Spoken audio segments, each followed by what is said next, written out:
आप देख रहे हैं आर्या न्यूज। अरविंद केजरीवाल को 15 दिन की न्यायिक हिरासत में भेज दिया गया है। अब वो तिहाड़ जेल में रहेंगे। जेल मैनुअल की यदि बात करें तो अब उनके लिए क्या क्या मुश्किलें आने वाली हैं उस पर भी चर्चा करेंगे। फिलहाल मनीष सिसोदिया, संजय सिंह, सत्येंद्र जैन के बाद अरविंद केजरीवाल अब जेल में है। बहुत सारे सवाल इसमें उठ रहे हैं। अब आखिरकार आम आदमी पार्टी का क्या होगा? क्या आम आदमी पार्टी बिखर जाएगी या फिर जिस तरीके से 31 मार्च को महारैली के जरिए एक ताकत दिखाने की कोशिश की गई उससे कुछ आस बचती है? आम आदमी पार्टी इस वक्त सवालों के कटघरे में खड़ी है। अरविंद केजरीवाल ने अभी तक अपने आईफोन का पासवर्ड नहीं दिया है। इस पर भी चर्चाएं हैं। तो अब कुछ सवाल है, क्या अरविंद केजरीवाल के लिए जेल से सरकार चलाना आसान होगा? और पीएमएलए कोर्ट क्या अधिकार रखता है, इस पर बात होगी। और अरविंद केजरीवाल को क्या बेल मिलेगी और क्या वो बेल के लिए कोशिशें कर रहे हैं? हम बहुत सारी मुद्दों पर आज बातचीत करेंगे। एक व्यक्ति जो मुख्यमंत्री था या अभी भी है मुख्यमंत्री, माफ कीजिएगा, और वो जेल में है और जेल से सरकार चलाने की बात हो रही है। अब तिहाड़ जेल से कैसे चलेगी सरकार और जेल में क्या करेंगे अरविंद केजरीवाल? वैसे जानकारी के मुताबिक उन्होंने कुछ किताबों की मांग की है, कुछ अपनी टेबल, पेन, ऐसी कुछ चीजों की उन्होंने डिमांड की है। और जिस तरीके से जेल में एक आम कैदी को रखा जाता है और उसके लिए एक पूरा डे शेड्यूल होता है, वैसा ही कुछ अरविंद केजरीवाल के लिए भी होगा या कुछ और होगा। सुब्रत राय सहाराश्री जब जेल में थे तो उनके लिए एक कॉम्प्लेक्स को जो है जेल में ही तब्दील कर दिया गया था। वहीं से वो जो है अपना सारा काम करते थे। वहीं से उन्होंने अपनी संपत्ति बेची, प्रॉपर्टीज को सेल आउट किया और उसके बाद अपना कर्जा चुकाया। तो क्या अरविंद केजरीवाल को भी वाईफाई, इंटरनेट, टीवी या अलग तरह की चीजें मिलेंगी या कुछ और होगा, या उनके लिए भी सब कुछ वही रहेगा? इसमें थोड़ी मुश्किलात दिखाई दे रही हैं क्योंकि एलजी सक्सेना जी के साथ में उनके संबंध अच्छे नहीं रहे। तो आखिरकार किस तरह की मुश्किलात आने वाली हैं अरविंद केजरीवाल को के सामने, उस पर बात करेंगे। भारतीय जनता पार्टी से धर्मेंद्र जी हमसे जुड़ेंगे, उनसे बात करेंगे। धर्मेंद्र जी, आपका बहुत बहुत स्वागत है। कैसे देख रहे हैं, क्या अरविंद केजरीवाल को बेल मिलेगी अब? देखिए, बेल मिलना न मिलना ये न्यायपालिका के अधीन विचाराधीन विषय है जी। वो उसके लिए प्रयासरत हैं जी। लेकिन जिन एजेंसियों पर इस सत्ता के संरक्षण पे काम करने का दबाव लगा रहे हैं, आरोप लगा रहे हैं, पूरे देश के सामने झूठ बोल रहे हैं, प्रोपोगंडा फैला रहे हैं, अपनी वास्तविकता नहीं बता रहे हैं कि इन्होंने जो पैसे उससे उसमें शराब वाली जो इनकी पॉलिसी थी जी, उसमें जो नंबर 2 से इन्होंने ब्लैक मनी ली, ईडी ने अपनी चार्जशीट में इनको मास्टरमाइंड माना है जी। उन 200 करोड़ रुपए में से 45 करोड़ रुपए इन्होंने गोवा के चुनाव में खर्च किए। अब ये अपने साक्ष्यों को दे नहीं पा रहे हैं और आरोप लगा रहे हैं एजेंसियों पर। ये तो बड़ी ही मतलब खराब लोकतंत्र के लिए स्थिति है कि मतलब देश के सामने सार्वजनिक रूप से झूठ बोलना और झूठ का प्रोपोगंडा फैलाना। चलिए ठीक है, नहीं ठीक है, ठीक है, बताई जा रही है कि नियम कायदे हैं, धर्मेंद्र त्रिपाठी जी, प्रक्रिया है, धर्मेंद्र त्रिपाठी जी, इतर होकर जाकर। अरे धर्मेंद्र त्रिपाठी जी, एक मिनट, ये जो बात आप कह रहे हैं पब्लिक डोमेन में है, सबको पता है, हम दूसरी बात करते हैं। नहीं, हम दूसरी बात कर रहे हैं। सवाल ले लीजिए जी। सवाल यह है, क्या अरविंद केजरीवाल को इसका फायदा मिलेगा चुनाव में, लोकसभा चुनाव में, और बीजेपी को नुकसान हो जाएगा? आपकी पार्टी कैसे देख रही है? के एंगल से देखने वाला विषय नहीं है, विशुद्ध रूप से आपराधिक कृत्य है। उस आपराधिक कृत्य को न्यायपालिका के कानून के दायरे में उनको दंड देने के लिए हम पॉलिटिकली बात कर रहे हैं। अब न्यायपालिका छोड़ दीजिए, न्यायपालिका अपना काम कर रही है, ईडी अपना काम कर रही है, पीएमएलए कोर्ट अपना काम कर रहा है। हम बात कर रहे हैं लोकसभा चुनाव को लेकर। क्या आपको कोई फायदा दिखाई दे रहा है या नुकसान दिखाई दे रहा है? 31 मार्च की जो महारैली थी उससे कुछ है? जो जैसे कह रहे हैं आशीर्वाद केजरीवाल को एक अभियान चला रखा है सुनीता केजरीवाल ने, तो ये जो जन समर्थन जुटाने की बात चल रही है और जो चुनाव सामने है, तो कुछ सिंपैथी की वजह से आम आदमी पार्टी को ज्यादा फायदा होगा? इस देश के 140 करोड़ लोगों की ना तो सिंपैथी है अरविंद केजरीवाल के साथ, ना तो इनके साथ कोई समर्थन है। हाँ, इनको समर्थन विश्वव्यापी है, वैश्विक स्तर का इनको समर्थन है, जिसका भी खुलासा पन्नू ने अपने ऑडियो और वीडियो रिलीज के माध्यम से किया। जो भारत का मोस्ट वांटेड आतंकी खालिस्तानी है पन्नू, उसने सार्वजनिक रूप से कहा कि ये गद्दार हिंदू है, ये अपनी बात पे नहीं रहता। खालिस्तान मूवमेंट चलाने वाले लोगों से 135 करोड़ रुपए का चंदा ले लिया इस व्यक्ति ने। नंबर 2 से पैसे ले लिए। उसने सार्वजनिक रूप से कहा कि इनके समर्थक, इनकी सिंपैथी देश विरोधी ताकतें हैं, भारत को विकसित करने वाले जो कुचक्र रचने वाले गिरोह हैं वो इनके डोनर हैं। भारत को तोड़ने, तो मरोड़ने और भारतीय संस्कृति और एकता अखंडता वो ठीक है। पन्नू को हम ये कह रहे हैं, अरे सुनिए ना, आप खालिस्तान पे चले गए, चलिए चंदा ले लिया। चंदे की अभी इलेक्टोरल बॉन्ड की बात बाद में करेंगे, पहले फिलहाल ये है कि पॉलिटिकली आपको कितना फायदा दिखाई दे रहा है दिल्ली के अंदर? ये पॉलिटिकली फायदा क्या हो, ऐसे भी दिल्ली की 7 सीटों पर 0 पर थे और फिर से 0 पर रहना है उनको। अपनी जुझलाहट को छिपाने के लिए इस तरह का प्रोपेगेंडा रच रहे हैं। देखिए, आपके चैनल के माध्यम से बिल्कुल मैं स्पष्ट कर देना चाहता हूँ, शराब नीति में से मतलब 2021 में लाते हैं, ठीक? इस बात को पब्लिक को भी जानना चाहिए।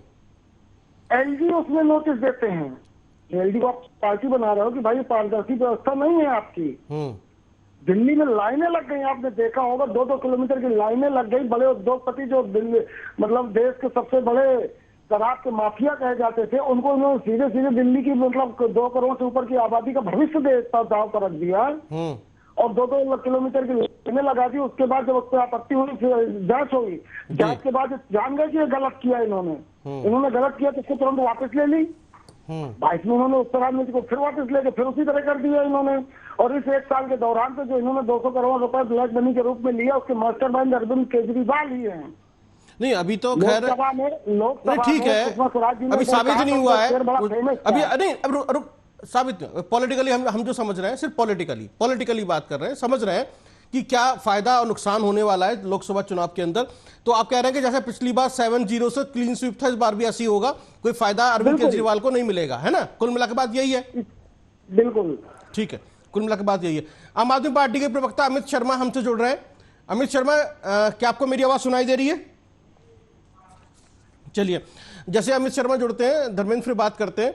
अगर ये पूरा जो सिनेरियो है, जो पूरा है, अभी जेल में है, 15 दिन वहां रहेंगे, मनीष सिसोदिया भी जेल में, संजय सिंह भी जेल में और सत्येंद्र जैन भी जेल में, और इस मामले की बात करें, दूसरे जो गवाह है के कविता, वो भी जेल में ही है इस वक्त, है ना? तो अभी जैसे लोकसभा चुनाव है और संजय सिंह जेल में है, संजय सिंह की वजह से ही जो है उत्तर प्रदेश में आम आदमी पार्टी ठंडी हो गई। अब कार्यकर्ताओं में कोई जोश नहीं है, सब घर में बैठे हुए हैं। तो अरविंद केजरीवाल के जेल जाने से क्या आम आदमी पार्टी बिखर जाएगी? एज ए पॉलिटिशियन आपको लगता है बिखरेगी? निश्चित रूप से। और आम आदमी पार्टी में भी जो वास्तव में जो इनका लक्ष्य था, जिसको इन्होंने फेस आगे करके इन्होंने इस पार्टी का गठन किया भ्रष्टाचार के विरोध में, लोकपाल के बनाने के लिए, उस यात्रा में जो इनके वफादार और वास्तव में राष्ट्रवादी लोग थे, जो राष्ट्र के प्रति सकारात्मक सोच रखते थे, तो एक एक करके देखिए ना, सब तो इनका साथ छोड़ चुके। चाहे मिश्रा जी की बात कर लीजिए, चाहे कुमार विश्वास की बात कर लीजिए, चाहे योगेंद्र की बात कर लीजिए, चाहे जिनके इनके लोगों को देखिए। तो यानी कि अब अरविंद, आप जो आपने अभी जो जिन नामों का जिक्र किया उससे गिरोह मात्र बची है, जिनमें से ज्यादातर लोग जेल पे हैं। ठीक है, मैं जो पूरी दुनिया में भारतीय स्वतंत्र न्यायपालिका की दाद दी जाती है, कसीदे दी जाती है। उस न्यायिक व्यवस्था में जहाँ इतनी सशक्त और समृद्ध न्याय व्यवस्था हो जिस देश की, उसमें इनको सेशन कोर्ट से, हाई कोर्ट से, सुप्रीम कोर्ट से महीनों से इनको बेलें नहीं मिल रही और कह रहे हैं निर्दोष। मनीष सिसोदिया को जेल में है, सत्येंद्र जैन निर्दोष है, जेल में है, क्या कहते हैं, संजय सिंह निर्दोष है, जबरदस्ती भारतीय जनता पार्टी इनको जेल में रखे है। आपके पास अपनी चोरी छिपाने के अलावा, इस तरह का प्रोपोगंडा फैलाने के अलावा अगर साक्ष्य तथ्य है तो पब्लिकली मैं चाहता हूँ सार्वजनिक करें। एक एजेंसी इनको 9 बार सम्मन जारी करती है, सितंबर 23 में पहला सम्मन जारी हुआ, 9 बार पूछताछ के लिए बुलाया जा रहा है। चलो ठीक है, कोई बात नहीं। अब तो जेल में है ना, अब तो जेल में है, कोई बात नहीं, अब तो जेल में है। बात यह है कि अरविंद केजरीवाल की पार्टी के बिखरने के चांसेस है। जिस तरह से संजय सिंह जब उत्तर प्रदेश में एक्टिव थे तो कार्यकर्ताओं में एक जोश था। कुछ कार्यकर्ताओं ने भी कहा हमसे बातचीत में, बिना नाम लिए हम बता रहे हैं कि यदि संजय सिंह होते बाहर तो शायद हम उत्तर प्रदेश में भी 2 सीटों पर कम से कम तो लड़ी जाते लोकसभा चुनाव, लेकिन इस बार ऐसा नहीं है। कार्यकर्ता अपने घरों में बैठा हुआ है। बिना दूल्हे की तो बारात वैसे भी नहीं होती भाई। अब अरविंद केजरीवाल बारात का भगवानी मालिक है। अब अरविंद केजरीवाल जो है जेल में है तो कार्यकर्ताओं में जोश कितने दिन बरकरार रहेगा? थोड़े दिन वो भी धीरे धीरे ठंडा हो जाएगा और पार्टी के बिखरने के चांस है। इकलौते सांसद पंजाब से वो चलेगा बीजेपी में और साथ में सिटिंग एमएलए भी लेगा एक, तो इसका मतलब यह है कि सिम्टम्स दिखाई दे रहे हैं क्या होने वाला है। अब इनका सच दुनिया के सामने आ रहा है। पंजाब में भी जो सत्ता पाए, इन्होंने खालिस्तानी समर्थकों को विश्वास में लेकर उनके समर्थन से और तमाम तरह के प्रोपोगंडा रच के धोखे से सरकार को सत्ता पाई है। कांग्रेस में इनका जनाधार नहीं है, इस बात को स्पष्ट कर दे रहा हूँ आपके माध्यम से जी। पन्नू के वीडियो में स्पष्ट रूप से है कि हमसे 135 करोड़ रुपए अरविंद केजरीवाल ने लिए। ठीक है, देखिए इससे बड़ा मतलब राष्ट्रद्रोह क्या हो सकता है।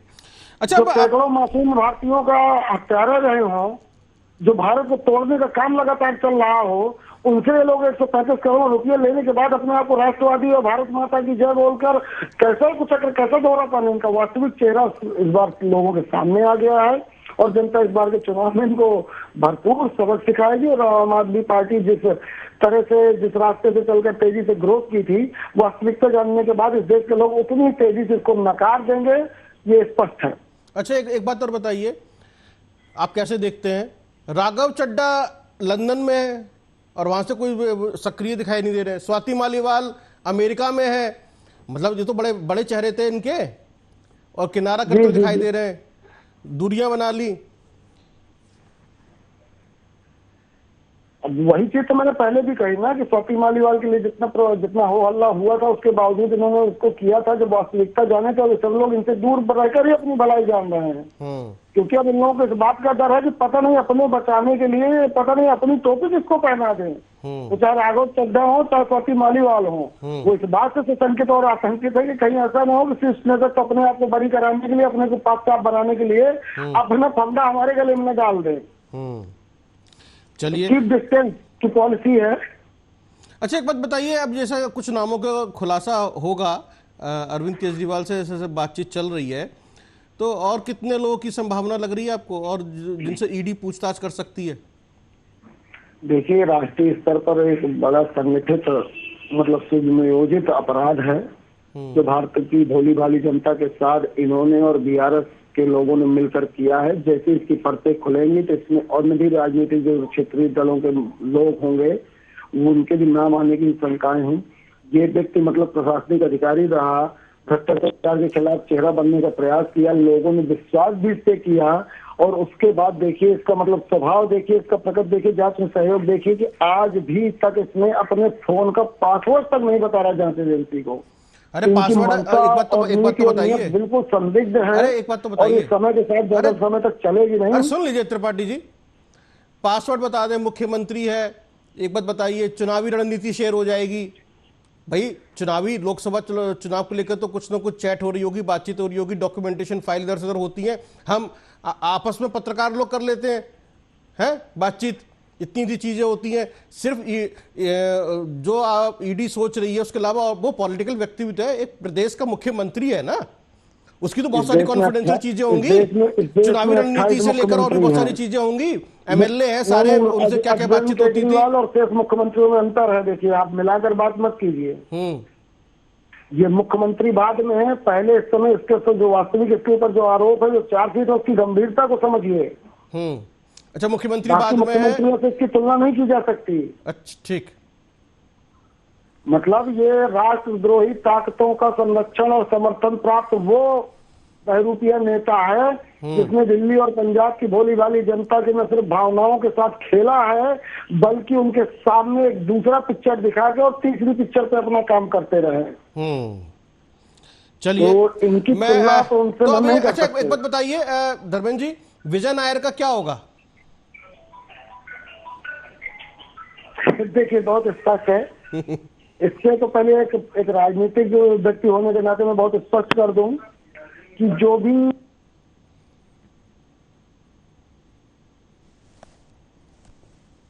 चाहे सीबीआई हो चाहे ईडी हो, चाहे सीबीआई हो चाहे ईडी हो, चाहे सीबीआई हो चाहे ईडी हो। ठीक, विजय नायर उनके लेकर एक संशय बना हुआ है, उनका क्या होगा? इसके अलावा एक शराब कारोबारी है समीर महिंदू, समीर के भी जांच चल रही है कि क्या उन्होंने अरविंद केजरीवाल से फेस टाइम पर बात की थी, उसको लेकर भी जांच चल रही है। और सवाल उठ रहे हैं राघव चड्ढा लंदन में क्यों है, स्वाति मालीवाल अमेरिका में क्यों है। कैलाश गहलोत ने भी इसको स्वीकार लिया कि जो सरकारी बंगला उनको मिला था उसमें जो है विजय नायर रह रहे थे। ये सुर बदल गए, यानी कि जो कह रहा है अब उसके लिए भी मुश्किलें हो जाएंगी। जो ईडी से बातचीत में नाम निकल कर आया, अरविंद केजरीवाल ने कहा कि विजय नायर से मेरा संबंध नहीं था, विजय नायर आतिशी को और सौरभ भारद्वाज को रिपोर्ट करते थे।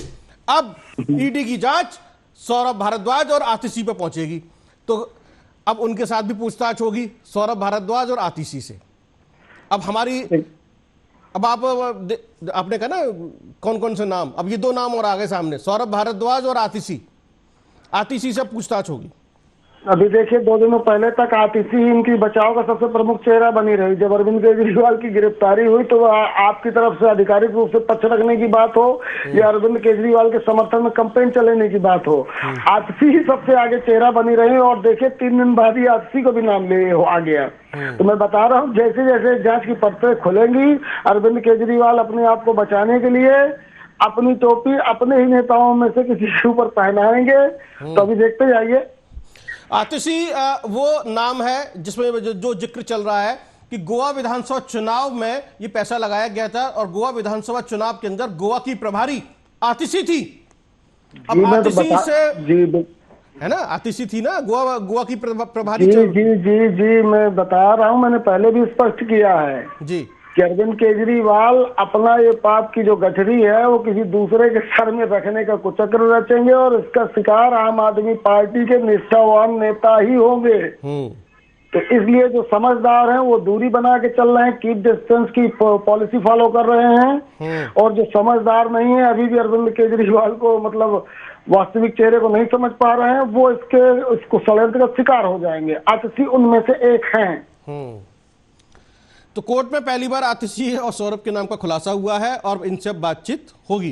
तो जो हमारा आकलन है, लेकिन राघव चड्ढा और स्वाति मालीवाल दोनों बाहर हैं, विदेश में हैं और उन्होंने किनारा कर लिया है लगभग, जो देखा जा रहा है।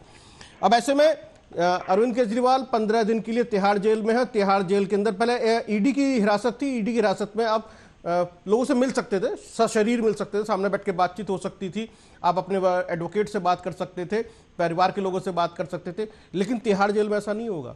अब शीशे की ग्लास बीच में होगी।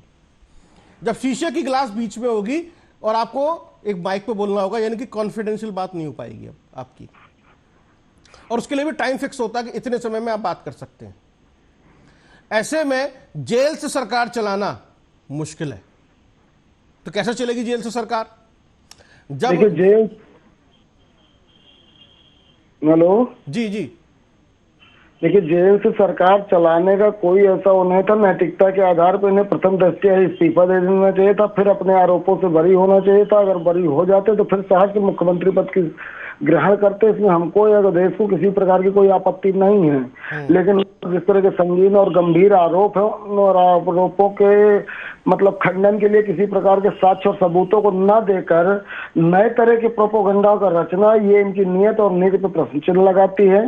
और मैं इसका कड़ाई से निंदा करते हैं हम इसकी। और इस परंपरा के जिस परिपाटी को डालना चाहते हैं, परिपाटी भारतीय लोकतंत्र के लिए न किसी भी प्रकार से सभ्य है न स्वीकार है। चलिए एक थोड़ा समझते हैं आपकी भारतीय जनता पार्टी कैसे देख रही है जो किताबें मांगी है अरविंद केजरीवाल ने पढ़ने के लिए जेल में? Number 1 Ramayan, number 2 how prime minister decide, writer है नीरज चौधरी, जर्नलिस्ट है, उन्होंने लिखी, उनकी लिखी हुई किताब। तीसरी किताब है महाभारत। अब ये 3 किताबें जेल में पढ़ेंगे, इसको आप कैसे देख रहे हैं? क्या पढ़ना चाह रहे हैं, क्या समझना चाह रहे हैं? सबसे तीनों किताब बड़ी इंपॉर्टेंट है। एक तो हाउ प्राइम मिनिस्टर डिसाइड, यानी प्रधानमंत्री कैसे डिसाइड करते हैं, तय करते हैं, निर्णय करते हैं। एक तो ये नहीं, हाउ प्राइम मिनिस्टर डिसाइड कैसे तय करते हैं वाली बुक नहीं, उस बुक को आप देखिएगा, उसमें एक प्रधानमंत्री के ही बारे में बताया गया है। वही तो कह रहा हूँ। हाँ नहीं, एक प्रधानमंत्री कैसे चुना गया उसकी कहानी है। अच्छा। और रामायण और महाभारत ये कोई किताबें ऐसी नहीं है जो अरविंद केजरीवाल पहली बार जीवन में पढ़ रहे हैं। अगर पहली बार जीवन में पढ़ना चाहते हैं तो इनको इस बात के लिए थोड़ा सा माफी भी मांगनी चाहिए कि अगर राजनीतिक पार्टी के राष्ट्रीय अध्यक्ष होने और मुख्यमंत्री होने के बाद अगर सनातन धर्म संस्कृति में आस्था और विश्वास रखने वाले सनातनी के रूप में भी अगर इन्होंने उम्र के चौथे पड़ाव तक में पहुंचने की स्थिति के बाद भी रामायण और महाभारत जैसे ग्रंथों का अध्ययन नहीं किया है तो इन्होंने राजनीति की रफ्तीले राहों पर कदम कैसे रखा, पहली चीज। और अगर पहले पढ़ चुके हैं तो फिर ने एक अपनी छवि बनाने के लिए कि मैं एक सकारात्मक धर्म पढ़ाए हिंदू हूँ, इसलिए इन किताबों को मांगा है। आप ही बताइए, कोई भी ऐसा हिंदू है जिसने मतलब 50-55 की उम्र तक बीत जाए, उसके बाद उसने रामायण और महाभारत जैसे ग्रंथों को न पढ़ा हो और जेल में उसको पढ़ने की आवश्यकता महसूस हो रही हो? तो या तो अभी तक के इनके सनातन धर्म जो था वो छलावा था, या तो अब ये छलावा कर रहे हैं इन किताबों के माध्यम से। मतलब किताबें पढ़ने पर भी आपको आपत्ति है कि रामायण और महाभारत क्यों मांग रहे हैं? ये उनका मतलब वो है, साहित्य पढ़ना, साहित्य में रुचि है, व्यक्तिगत विषय है, उनको जैसा भी चाहिए, जिस प्रकार का भी चाहिए वो अपनी मांग करें, जो जैसी संविधान के दायरे पे हो उनको वैसी सुविधा उपलब्ध हो, हम इस बात के कतई कहीं विरोधी नहीं है। लेकिन जो आपने बताया कि इन किताबों से क्या फायदा है, तो वो किताबों के नाम आपने बताया इसलिए मैंने बता दिया कि अगर प्रशासनिक अधिकारी रहा हुआ व्यक्ति जो भ्रष्टाचार के खिलाफ इतना बड़ा आंदोलन में चेहरा बना रहा हो, जिसने राजनीतिक पार्टी बनाई हो, जिसमें मुख्यमंत्री हो, राष्ट्रीय अध्यक्ष हो और अपने आप को कहता हो कि मैं सनातनी हूँ, हिंदू हूँ, राम मंदिर की स्थापना के समय भी दिल्ली में इनकी पूरी कैबिनेट अलग अलग जगहों पर अलग अलग मंदिरों पर जाकर राम का गुणगान करती रही हो, उसका राष्ट्रीय अध्यक्ष, उसका मुख्यमंत्री अगर रामायण और महाभारत को अभी तक नहीं पढ़ा है तो ये अपने आप में एक उसके हिंदू होने पर प्रश्न चिन्ह लगाता है। मैं नहीं लगा रहा हूं। चलिए ठीक है। फिलहाल अरविंद केजरीवाल के लिए बहुत मुश्किलें हैं, चुनौतियां बहुत ज्यादा हैं, क्योंकि आम आदमी पार्टी के बिखरने का खतरा है। एक तो ये है, पार्टी के कार्यकर्ताओं में जोश कैसे बरकरार रहेगा, ये सबसे बड़ी बात है, क्योंकि संजय सिंह इसके एक ताजा उदाहरण है। और यदि ज्यादा लंबे समय तक अरविंद केजरीवाल जेल में रहते हैं तो पार्टी के बिखरने का खतरा बन सकता है। दूसरी बात यह है कि पार्टी को संभालेगा कौन यदि अरविंद केजरीवाल जेल में रहते हैं, क्योंकि अरविंद केजरीवाल ने हमेशा अपने नीचे किसी भी एक ऐसी लाइन डेवलप नहीं की या नहीं होने दी जो किसी भी परिस्थिति में पार्टी को संभाल ले जाए। जैसे हम दूसरे जितने भी नेता थे वो उनको पार्टी से दरकिनार कर दिया गया, हटा दिया गया, चाहे वो प्रशांत भूषण हो, अरविंद, चाहे वो कुमार विश्वास हो, या इस तरह के कुछ नाम है, योगेंद्र यादव, इस तरह के जो लोग हैं वो पार्टी में नहीं है। जो बड़े नेता थे पार्टी के, जैसे मनीष सिसोदिया या संजय सिंह या सत्येंद्र जैन, वह सब जेल में है। तो आखिरकार में पार्टी को संभालेगा कौन, चलाएगा कौन, ये एक सबसे बड़ा सवाल है। ऐसे में जब पार्टी के पास में कोई सेकेंडरी लाइन है ही नहीं जो पार्टी को संभाल ले जाए, तो फिर पार्टी चलेगी कैसे? अब कुछ नाम है इसके अंदर जो हम आपके साथ छोड़े जा रहे हैं। क्या राघव चड्ढा पार्टी को संभालेंगे?